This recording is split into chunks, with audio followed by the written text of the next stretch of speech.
This is episode 33 of On the DOT, your go-to source for information about the Indiana Department of Transportation. Every month we take you on a deep dive into the inner workings of the agency to answer your burning questions about roads, bridges, and everything in between. On this month's episode, we're joined by INDOT Chief of Staff Chris Creighton. Chris is relatively new to the role, but has already been involved in a lot of high-profile projects in his time at INDOT. We talk legislative priorities for the agency, working alongside other agencies, electric vehicle infrastructure, working through challenges caused by the current economic climate, and much more. We hope you enjoy this month's episode of On the DOT. Welcome to On the DOT. I'm Jason Tiller, Communications Director for INDOT Southwest, and it is my distinct pleasure to be here today with our Chief of Staff. This is a big interview, so thank you, Chris, for being on. I'll go ahead and let you introduce yourself to the general public and tell them a little bit about what you do here at INDOT. Yeah, thanks, Jason. Appreciate you having me on, and you're welcome. I'm happy to have the opportunity. So came to INDOT from the governor's office about almost a year and a half ago now, June of last year, to be chief of staff when Chris Kiefer left. Good friend of mine. Worked with him and the commissioner pretty closely in my legislative director role in the governor's office.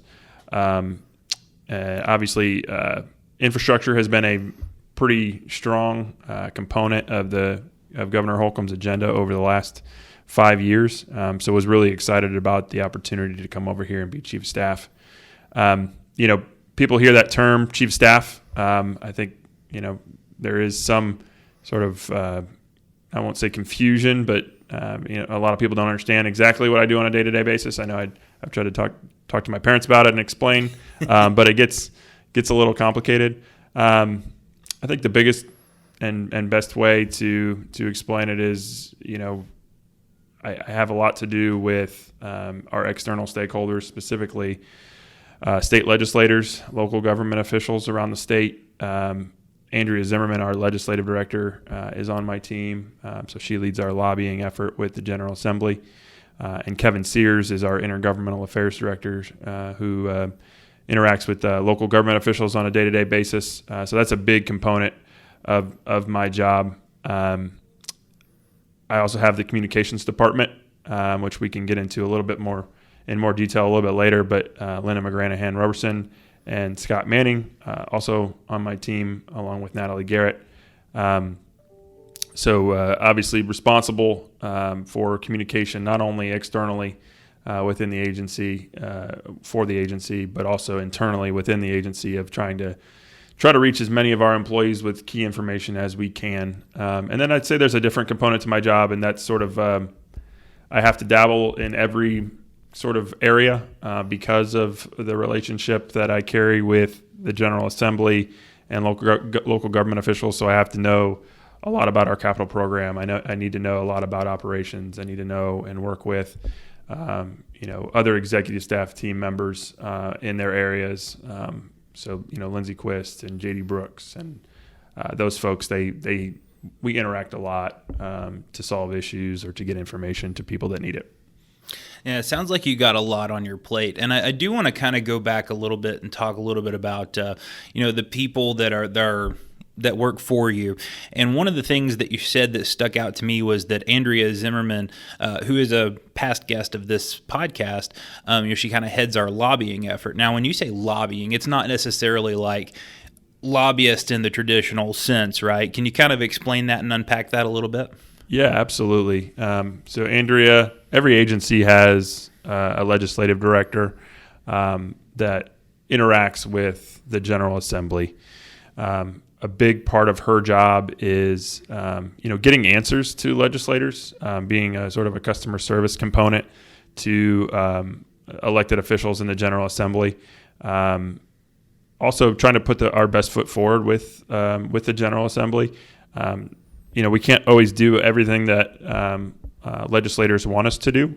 We definitely, the direction that I have given to Andrea and to others is, whether it be customer service or local government affairs, if someone asks us for something very specific, and we can't necessarily do that, let's try to find a different way that we might be able to meet the need of what they're asking us for. And where we can't even do that, I think we just need to politely tell them, like, we've looked into several different options of how we can solve your issue, and we regret to inform you that there's not much we can do here, but we'll keep at it and see if there is something that we can do in the future. So Andrea and Kevin and others have taken that. Our customer service team and those in the districts have taken that, I think, and really worked towards trying to be customer service oriented and trying to find solutions, even if it's not the exact solution that was asked for. So Andrea, a big part of her job is doing that, but then also she has to represent the agency on bills that we might be opposed to. So trying to point out issues and have legislators understand our point of view on bills that might be harmful to the agency and how we serve the public. And then finally, any bills that we support or have been sort of approved to carry in the General Assembly through the administration. Her job is to navigate those pieces of legislation through the legislative process and try to get them to the governor's desk. So there's a lot of different components. I'd say a big part of that is sort of the customer service component, but also advocating for the agency on different issues. And that's huge. Like, people, I guess they don't realize that there are, they see state government as one big conglomerate, I guess, is how the general public in general views us. But a lot of people don't realize that there are multiple state agencies built up with multiple different ideas and agendas and things that are important to them. You mentioned that one of the things that Andrea does, and I don't want to sit here and talk about Andrea the entire time necessarily, but just in general, though, we kind of try to keep our legislators informed about what our agency priorities are, but also you mentioned bills that might be harmful to the agency. And I don't know if you were around for this one specifically, but just as an example, one of the things that has happened in my time at INDOT, there was a load limit bill in place, or at least a proposal that basically said that freight crossing through the state would be able to have a heavier load on their vehicle with the same amount of tires and wheels. And in theory, that's a great idea, but we also have to think about height and damage to the roads, because the heavier a load is, it's going to be it's going to be more detrimental to the roadway, to the health of the roadway. It'll wear out quicker. It means more maintenance. It means more projects and things like that. So I wanted to kind of give an example of what something that's happened in recent memory that kind of illustrates and a bill that would be harmful to the agency. Do you see a lot of stuff like that? So I had one legislative session here at the department so far. We didn't encounter a ton of things that were, quote unquote, harmful to the agency. For the most part, we do try to work together. The agencies, we do talk. It's not like we're all in silos. I mean, everybody's kind of in this building or in a close proximity where we can at least talk to the other heads of the departments and let them know what we've got going on, right? Absolutely. And I think one of the key sort of factors in how legislation gets developed is where legislators have an issue and it does not get resolved. So I think that's why we have such a strong emphasis of trying to be customer service oriented and find solutions so that we don't have to come to the legislative process to solve issues. And I think we've done a pretty good job of that, not only under Commissioner Smith, but in previous years too. So that's always going to be a priority of ours. And I think that's why we don't see a ton of things that are sort of a detriment to the agency. I also, would want to point out, there are trade-offs in every policy decision. So, we try to understand as a department that the legislature has certain priorities that they want to advocate for their constituents on. And sometimes we just need to provide them with our perspective as an agency, and policies are going to be set based on those trade-offs. And we just need to provide our point of view to that. And legislators aren't always going to side with us, but we'll do the best that we can to let them know how important different issues are to us. And I think that's a great point, and it kind of ties in with our customer service mentality as well. One of the things I'm sure you hear about it, I hear about it, is our mowing policy, and we hear about it, and our legislators are hearing about it from their constituents. And I know that not getting into that specifically, but that's just an example. a lot of times our legislators are under pressure from the general public to deliver something, but our policy or our opinion, learn it as it may differ from that. And because of that, it's like you said, we have to provide our perspective. Can you kind of tell me a little bit about, that process in providing our perspective and what we would say in that situation to a legislator that's being hammered about something that we are maybe have an opposite view on? Mm-hmm. Yeah, I mean, I think what you have to do in that situation is just provide as much information as possible and be very transparent. Whether it be that we have a contract with a vendor that is very specific of how many times they need to go out and do something each year, and asking them to do that would put X amount of cost. I'm coming up with a random example here, not something I've encountered in my personal job, but like it would cost the agency X amount of dollars to go and do that. So again, sort of like policy has its trade-offs, that also has its trade-offs, and we just have to try to make our best case for why we can or why we can't do something, and maybe what that alternative solution might be. So we always try to get to that point where if we can't do what they want us to do, that they at least understand where we're coming from. Yeah, and I think that's the customer service mentality of it all. We always want to try to explain the why, even if we have to say, well, no, we don't really like this solution, but here's, because of this. And I think that's why it's such an important role for you to be in, is maintaining that relationship with our legislators, because it's so much easier to discuss this with someone when you have a good relationship with them, as opposed to when you might have a combative relationship. And let's not pretend, those things do exist, within government. People have different ideas, they have different opinions, different agendas. And so a lot of times people without relationships, those can be more difficult discussions, right? Absolutely. When Commissioner Smith came on board as commissioner, obviously he was CFO before that, but when he came on, he started meeting with legislators pretty aggressively because he wanted to establish those relationships. One particular legislator told him, it's easy to come to me like when we haven't had that relationship already, but it's going to be more difficult to have that difficult conversation at that point. So let's talk. Let's continue to talk on the phone, meet, and so we're refreshing those contacts for the legislative session. Obviously did quite a bit of work early this year, but we'll have a lot of priorities where we want to come to that person not with a problem, but just to say, hey, I'm the commissioner, I'm the chief of staff at INDOT, whoever it may be. How can we help? What can we work together on so that we're not coming to them when they file a bill next legislative session and us having a problem with it and not having that established relationship. So it's a very important part of that component. Yeah, absolutely. And, I want to take a break here shortly, but I wanted to also just kind of touch on this a little bit. I won't say past administrations because it's not been in my recent memory, or at least since I've been at INDOT. We've always had a very customer service oriented relationship with our legislators, but that hasn't always necessarily been the case in the past. And that's not just with INDOT. And I think a lot of people underestimate the value of having good relationships with our legislators, especially our agency, because we are one of the biggest agencies, if not the biggest.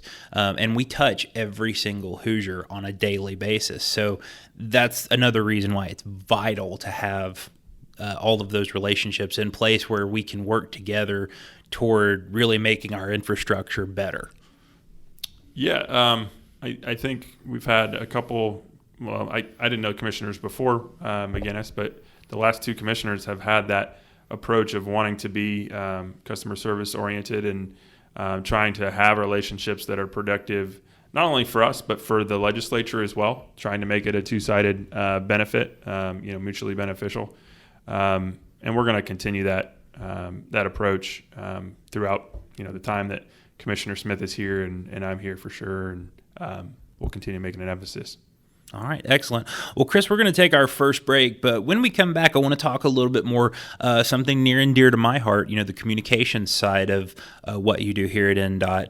And we'll talk a little bit about some of our external stuff that we've got going on, but also some things we're doing within the agency to really help communicate with our employees a little bit better. So stick around. We'll be right back with more on the DOT. Before 1989, INDOT was known as the Indiana Department of Highways, but highways became transportation, and our logo tells the story why. Only one of the four icons, the car, represents Indiana roadways. The airplane, the train, and the bus represent some of the other modes of transportation that our multimodal division helps manage. Along with the Federal Highway Administration, INDOT works with federal agencies for rail, aviation, freight, and transit. To learn more, visit us online at multimodal.indot.in.gov. INDOT, we're more than just Hoosier Roads. INDOT recently launched a new app, INDOT TrafficWise. Our INDOT TrafficWise app makes it easier than ever to prepare for your travels. The app has features like road closures, construction information, traffic cameras, route planning, snowplow cameras, commercial vehicle information, hands-free alerts, and more. You can even sign up for a customized experience that allows you to save your favorite cameras, set up travel time notifications, and save your favorite routes for easy access to roadway information like construction and closures.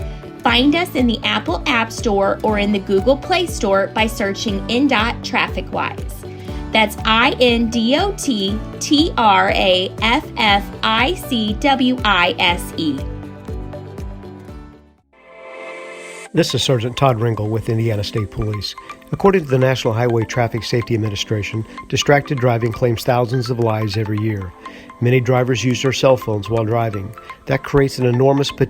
fatalities and injuries on our roadways. Distracted driving is any activity that diverts your attention from driving, including talking or texting on your phone. You cannot drive safely unless the task of driving has your full attention. You can help us reduce crashes by putting down your cell phone, avoiding all other distractions, and just drive. Welcome back to On the DOT. Chris Creighton is my guest this afternoon is what I should say. We're recording in the afternoon, but we've got a lot going on, and we mentioned that we're going to talk a little bit more about communications because that does fall under your umbrella. But one of the things you and I discussed during the break was electric vehicles, and that's something that's on the minds of everyone here in Indiana because, we just passed the big, we announced the infrastructure package that we're doing. We've got a lot going on in preparation for electric vehicles, and we did discuss that on a previous episode of the podcast, but I was hoping that you could dive a little bit into, now that everything's kind of moved forward from that, talk a little bit about the policy, particularly that funding mechanism. Can you talk about that? Yeah, absolutely. Obviously, you were alluding to the funding that was in the bipartisan infrastructure law or the federal infrastructure bill from last year. A new concept really to state DOTs is being asked to help install charging stations. So there was formula funding in that bill to allow us to do that. So the last 6 or 7 months has been sort of an undertaking for the agency that we haven't done before. Scott Manning has led the effort for us as Deputy Chief of Staff to formulate a plan to submit to the federal government for approval to put charging stations along what are called alternative fuel corridors within a mile of an interchange or an intersection. So a very specific sort of tight program on what we could and couldn't do. So that sort of begs the question of like how fast is this going to change EV adoption? I think that's yet to be seen, but obviously one of the big factors in EV adoption is how comfortable people feel in taking long trips with them, and having these charging stations along the interstate corridors in Indiana and otherwise is probably going to make it more likely that people are willing to do that. And what you alluded to earlier is how that, as EV adoption happens more rapidly, how does that change the formula funding for the agency? Right now, I think everybody kind of knows that we're heavily reliant on the gas tax to fund construction projects, not only for the department, but for our local entities here in the state of Indiana, whether it be through community crossings or other funding that gets passed along to them. Right now, there is not sort of a usage fee that comes along with an electric vehicle. The legislature, thankfully, very forward-thinking back in 2017 when they passed the infrastructure package at the state level, put a fee on electric vehicles and hybrid vehicles to sort of assess a usage fee, but it doesn't track with how much those individuals drive their vehicles. All that funding currently goes to community crossings, so a local matching grant program that I think people know pretty well. It all goes to that local grant program. So in terms of EVs and hybrids, there's very little funding that comes to the agency and goes into that formula funding that gets distributed to locals. It all goes to that one sort of pot of money. So in the long term, that is something that we'll have to continue to inform the legislature about. They're very keenly aware of the challenges that the agency faces. Not so much in the immediate term; we're pretty healthy financially in the immediate term. But as we get into that medium and long term, 10, 15, 20 years, if EV adoption continues as it is expected to, that will become an issue that needs to be addressed. So variety of options on how you do that. Obviously, there's political implications in that assessment. So we'll provide the legislature with as much information as possible to have them make the right decisions, obviously in coordination with the administration. Yeah, absolutely. And I don't think people realize how big of an undertaking building the EV infrastructure is. We live in a world where most of us have had gas stations on the corners everywhere. It's never been an issue to get gas in a gas-powered vehicle for most of us. But we're talking about building brand new infrastructure. So imagine, and I always use this example, switching from horse and buggy to gas-powered engines. That same process with electric vehicles is going to have to start now. And I think that's, you hit the nail on the head when you talked about, we're relying on that gas tax. And then, so what happens once we get there? So I guess it's a twofold question or topic to discuss. Once we get there, what do we do? Like, how do we, when people are using less gas, how do we start getting, or how do we continue the amount of funding, especially with inflation and prices going to continue to rise? I mean, I don't think it's a stretch of the imagination to say, in 15 to 20 years, we may be paying 20 to 30% more for infrastructure builds than we do right now. Would you say that's probably accurate? Yeah, I mean, inflation, I think we're seeing extreme examples of it right now. Over the last 2 years, our assessment is that we're basically paying somewhere between 25 and 35% more for projects than we were before, depending on what that type of project is. But certainly over a span of decades, inflation will continue. It's hard to predict, especially in this sort of the more extreme scenarios that we've seen recently.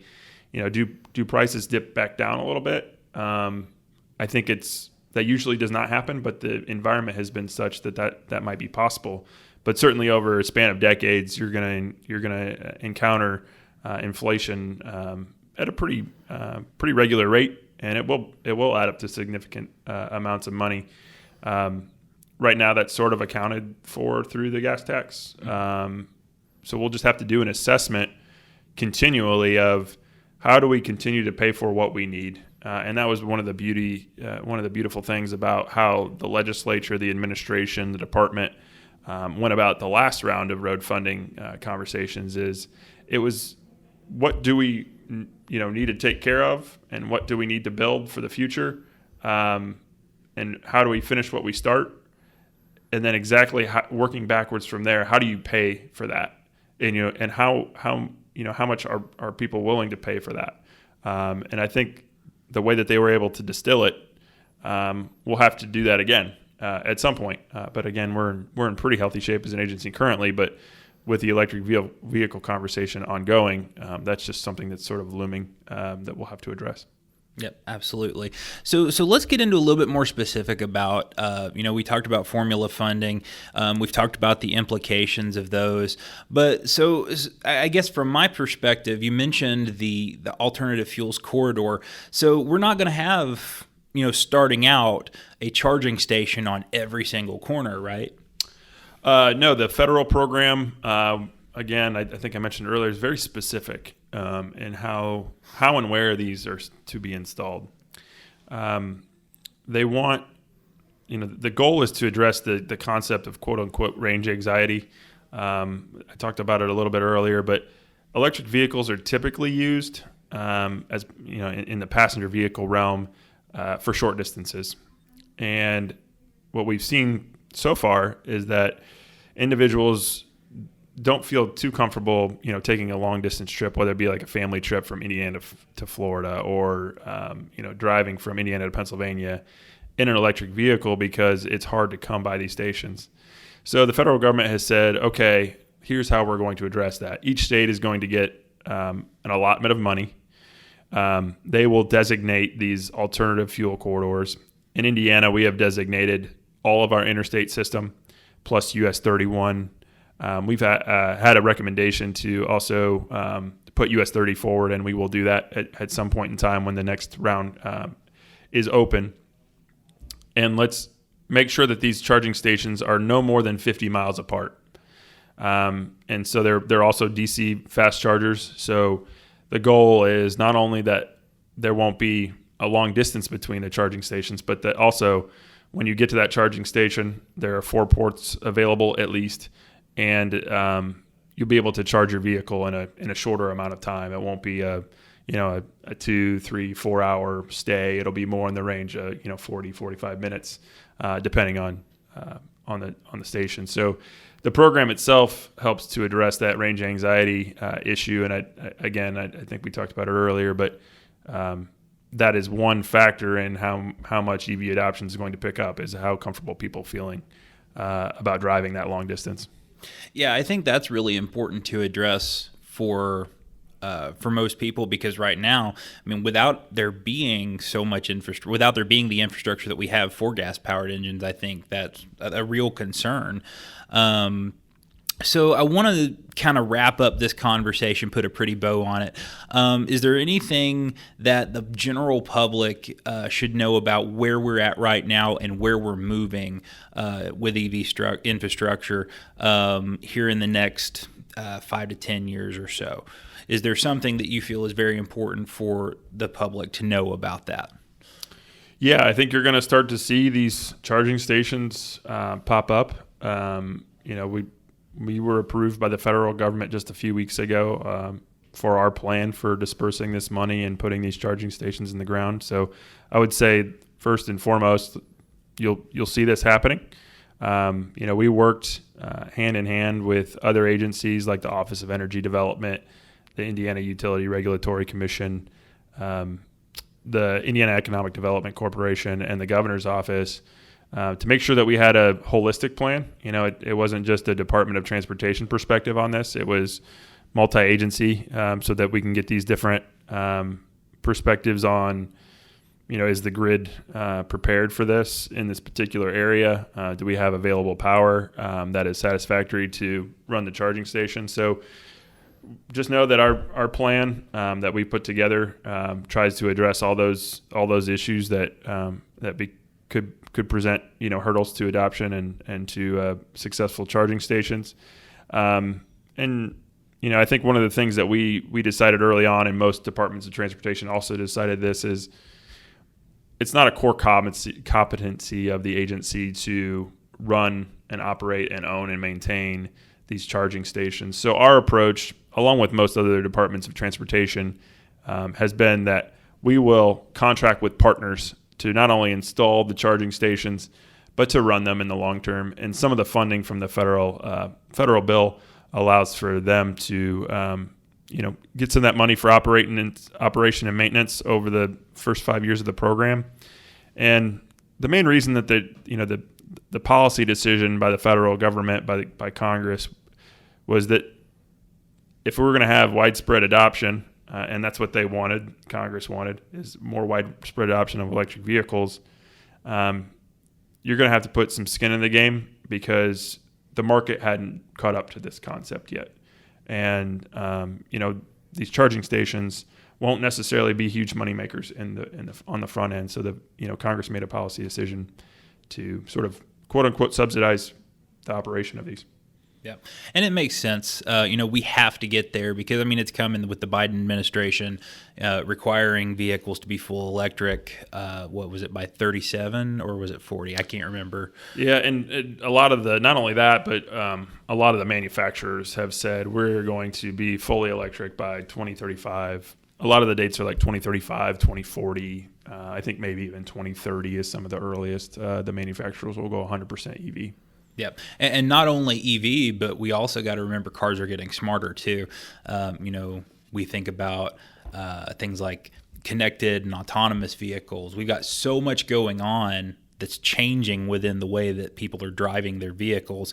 There's a lot to keep up with, a lot of policy issues to keep up with, and that's in a nutshell Chris Creighton's job, right? It's my job. It's our whole team's job. But also, one person that I hadn't mentioned yet is Danielle Juden, who reports to Scott Manning here.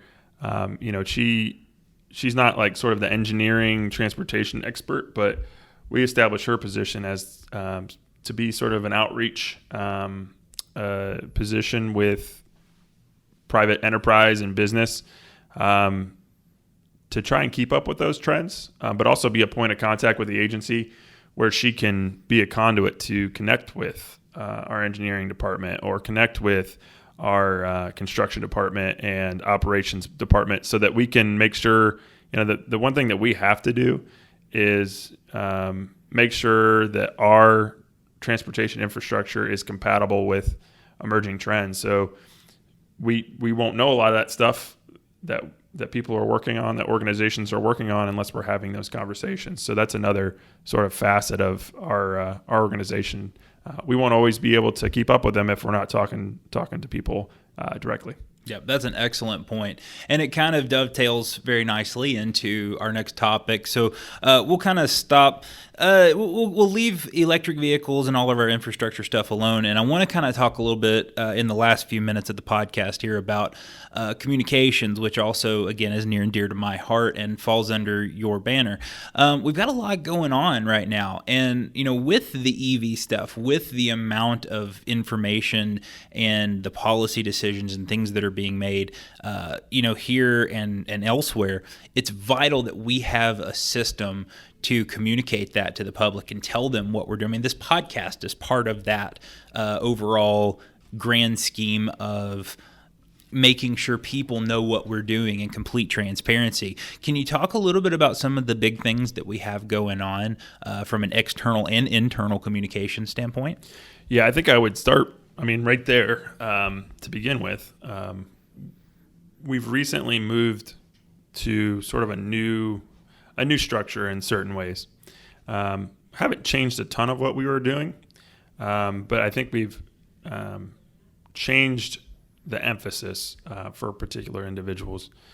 So Linda McGranahan Robertson, who is on my team, it's probably been over a month now, we announced that her focus will be internal communications because as a 3,500 person agency, we obviously have a pretty diverse workforce in how they, get their information and consume their information. So we're making a very intentional effort to reach people in different ways that work better for them. And the way that I have explained this to other individuals that have asked me is we need to put a bunch of different options together for folks to choose from to put information in front of them. And, Jason, I'm sure you know it very well, being in the district. We have folks that don't have a state-issued computer, folks that don't have a state-issued cell phone.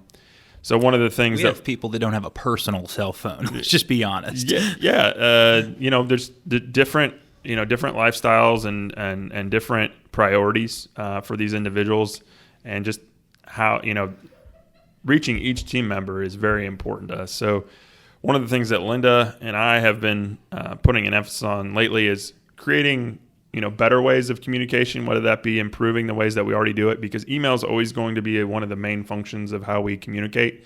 That won't change, but how do we create these other menu options? And so we've moved to a text messaging service. So we're looking to text not only state issue cell phones, but any one of our team members that wants to sign up for a text message program, they can do so. And we have a link on Aaron that allows you to do that, because we want to try and reach you where you're at. So not only just improving the things that we're already doing, but trying to find new and different ways to better communicate with different pockets of the agency. And then, a similar part of that structure change improvement is that Scott Manning, our Deputy Chief of Staff, is over our external communications department. And that's the first time that we've sort of had these two different that I know of, at least, that we have these two different emphases. And I think it's allowing us to, more strongly emphasize just how we go about reaching not only the people here in the agency, but the folks that want to hear about our projects and what we have going on at the agency. And I'll give you an example of that, Chris. We've not got much time, maybe 2 or 3 minutes left here. But, before you came on, before we made these changes to the external component of it and the internal component and kind of separated those, myself, this is Jason Tiller's personal experience here, my job was to do both internal and external communications for our district. So 17 counties. And one of the things, also I should probably mention, I was also handling our legal cases. I was handling all of our legislative cases. I had about 5 different things I was juggling, and I really didn't have time to do all of them all at once, at least not with any level of, I couldn't get in the weeds on it a lot. And so that's one of the things that has changed now. In our district, we've hired Gary Bryan, who is our public relations director, who works under Natalie Garrett, who has also been a guest on this podcast, and Scott Manning as well. And so the nice thing I've noticed in the few months that Gary has been with us has been that we have been able to more effectively work our social media. Whereas I was concerned about different things and had different priorities, social media posting wasn't necessarily always a priority for me. It is for Gary. It's something he's able to focus on and give attention to. And now I've been also given more time freed up to work with our legislators and reach out to them and say, hey, what do you need from us? Yeah. And so, really, truthfully, it's been a really great change from the external standpoint, because now everything seems to be getting the attention it deserves. And I think that was the intent behind what the changes were. Yeah, I'm glad to hear you say that, because that's the experience that we've had here in central office, but obviously it's a big part in the districts as well. I think a lot of us, myself, I use this term a lot. You can't be all things to all people all the time. And so allowing that focus to kind of zone in on what is really important in my job and what do I need to deliver for the agency allows you to be not only more focused, but more creative. You have more time to sort of really be intentional and think about what you're going to do to carry out your job. So I'm glad to hear that it's working out well. And I think another thing that we've kind of run into is that in the districts, your position and the PRD have worked really well together. So it's a partnership there. And that's something that we want to continue to emphasize, is sort of those internal partnerships. And I think Natalie has done a very nice job of leading the public relations directors in the district, and also, representing central office. And it helps that she comes from a district and has that perspective too. So I'm glad to hear you say that that you think it's working. So we'll continue to try and improve upon the changes that we've made, because that's one big thing that the commissioner is always talking about, is continuous improvement. Mm-hmm. So let's continue to move that ball forward. We won't ever be perfect, but we can always be a little bit better. So we'll continue to do that on my team, and I know that the rest of the agency will do so as well. Absolutely. And with that, I think that's a great way to end this episode. Continuous improvement, and we're going to continue to continuously improve.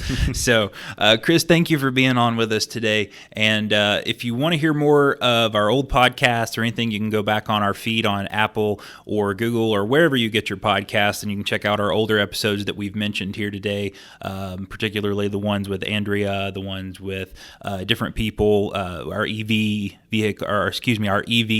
episode is up and still live. You can also check those out on YouTube. Chris, thank you for being with us today, and we hope you continued success. Wish you continued success, I should say. Yeah, thanks for having me on. It's really enjoyable to talk about these different issues with you, and just appreciate the time. Somebody needs to report that pothole. Why aren't they mowing the grass in the median? When are they going to fix this road? You know there's an easy way to get the answers to those questions and report the problems you see on interstates, U.S. routes, and state roads. Dial 1-855-INDOT-4U to talk to a live customer service professional. That's 855-463-6848. Hate talking on the phone or have a fear of human interaction? We've got you covered. Go online to INDOT4U.com to use our Report a Concern tool. You can also report a concern through our INDOT mobile app for iPhone and Android. If you've got questions, we've got answers at 855-INDOT4U or online at INDOT4U.com.